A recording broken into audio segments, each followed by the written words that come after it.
Secretary നമ്മുടെ Sreenarayana society executive അംഗങ്ങളായിരുന്ന വ്യക്തികൾ, അതിൻ്റെ അംഗങ്ങൾ, ഞങ്ങളുടെ ചർച്ചയിലൂടെ എത്തിയിട്ടുള്ള മറ്റ് വിശിഷ്ട വ്യക്തികൾ, രക്ഷകർത്താക്കൾ, എൻ്റെ സുഹൃത്തുക്കൾ, ബന്ധുമിത്രാദികൾ, എൻ്റെ സഹപ്രവർത്തകരായ പൂർവ്വ സഹപ്രവർത്തകർ, ഇന്നിപ്പോൾ എന്നോട് പ്രവർത്തിക്കുന്ന അധ്യാപകർ, വിവിധ ഘട്ടങ്ങളിലായി എന്നോട് സഹകരിച്ച എൻ്റെ പ്രിയമുള്ള വിദ്യാർത്ഥികൾ, ഇങ്ങനെ ഒരു ചാനൽ സംഘടിപ്പിക്കുകയും ഇത്രയും ഊഷ്മളമായ സ്നേഹനിർഭരമായ ഒരു യാത്രയെ സംഘടിപ്പിക്കുകയും ചെയ്ത പൂർവ്വ വിദ്യാർത്ഥികൾക്കും അവർക്ക് വേണ്ട സഹായങ്ങൾ ചെയ്ത എൻ്റെ സുഹൃത്തുക്കളും ഞാൻ ആദ്യം തന്നെ ഹൃദയത്തിൻ്റെ ഭാഷയിൽ നന്ദി രേഖപ്പെടുത്തുകയാണ്. എന്നെ ഈ സംരംഭത്തിൽ ക്ഷണിക്കാൻ വിനോദം വരുന്നതിലൂടെ വന്നപ്പോൾ ഞാൻ പറഞ്ഞ വാക്യങ്ങൾ പറഞ്ഞതാണ്. എനിക്ക് ഈ യാത്രയപ്പം രംഗത്തേക്കുള്ള ഒരു യാത്രയപ്പം ഞാൻ ആഗ്രഹിക്കുന്നില്ല. പുതിയ എന്തെങ്കിലും സംരംഭങ്ങൾ നിങ്ങൾ ഇതിനോടനുസരിച്ച് തുടങ്ങണം എന്ന് ഞാൻ അഭ്യർത്ഥന നടത്തുകയുണ്ടായിരുന്നു. അതോടൊപ്പം തന്നെ എൻ്റെ പൂർവ്വ വിദ്യാർത്ഥികളെയും ഇപ്പോൾ പഠിച്ചുകൊണ്ടിരിക്കുന്ന വിദ്യാർത്ഥികളെ സന്നിധിയിലുണ്ട്. അവരെല്ലാം ഒരുമിച്ചൊന്ന് കാണുവാനുള്ള അവസരം ഒരുക്കണമെന്നാണ് ഞാൻ അഭ്യർത്ഥിച്ചത്. അങ്ങനെ അദ്ദേഹം അവരുടെ ധാരാളം വിദ്യാർത്ഥികളുണ്ട്. അപ്പോൾ ഞാൻ പറഞ്ഞൊരു വാക്കാണ്, യാത്രയാത്രയുപരി നമ്മുടെ ഒരു കൂട്ടായ്മ, വിദ്യാർത്ഥികളുടെയും അധ്യാപകരുടെയും മുൻകാലത്തും ഇപ്പോഴും നമ്മളോട് സഹകരിക്കുന്ന രക്ഷകർത്താക്കളുടെ ഒരു കൂട്ടായ്മയാണ് ഞാൻ ആഗ്രഹിക്കുന്നത്. അപ്പോൾ അവരെനിക്ക് തന്ന വാക്കാണ്. തീർച്ചയായിട്ടും അവരുടെ എല്ലാവരുടെയും സാന്നിധ്യം അവിടെ ഉണ്ടായിരിക്കും.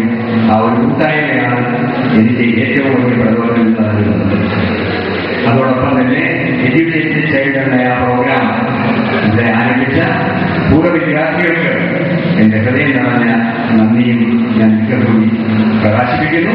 തീർച്ചയായിട്ടും ഈ പ്രോഗ്രാം എന്റെ കഴിയുന്ന പരമാവധി എനിക്കറിവുള്ള വിദ്യാർത്ഥികളുമായിട്ട് ബന്ധപ്പെട്ട് ഈ പ്രോഗ്രാം എന്നും നിലനിൽക്കുന്ന ധാരാളം വിദ്യാർത്ഥികൾക്ക് വിദ്യാഭ്യാസം നൽകാനുള്ള തുടർച്ചയായിരിക്കും എന്ന് ഞാൻ ഉറപ്പുവരികയാണ്.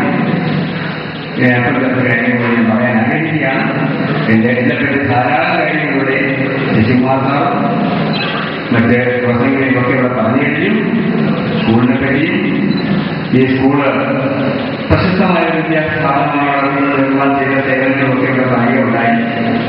അതിലേക്ക് കടക്കുന്നതിന് മുമ്പായിട്ട് ഇതിനെക്കുറിച്ച് കാര്യങ്ങൾ ഞാൻ പറയാൻ ആഗ്രഹിക്കുകയാണ്.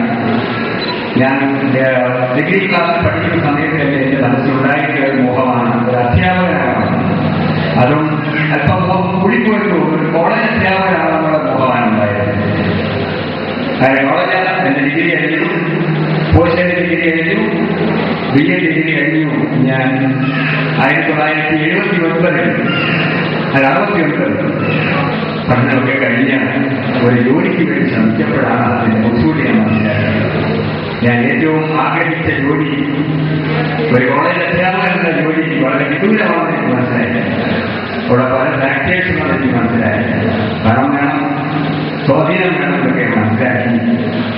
ഏതാനും വർഷങ്ങൾ ഞാൻ പ്രാഥമിക വിദ്യാഭ്യാസ സ്ഥാപനങ്ങളുമായി നല്ല അധ്യാപകനായിട്ട് തന്നെ പ്രവർത്തിച്ചു.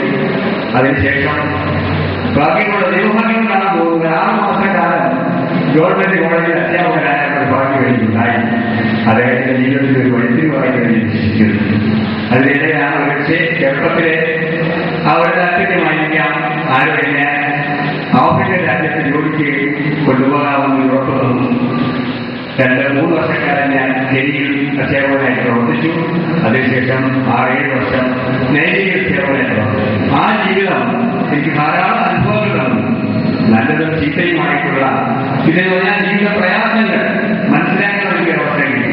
അതേസമയം നല്ല കുറേ വിദ്യാർത്ഥികളുമായിട്ട് ഇടപഴകുവാൻ ഉള്ള അവസരവുമുണ്ടായി.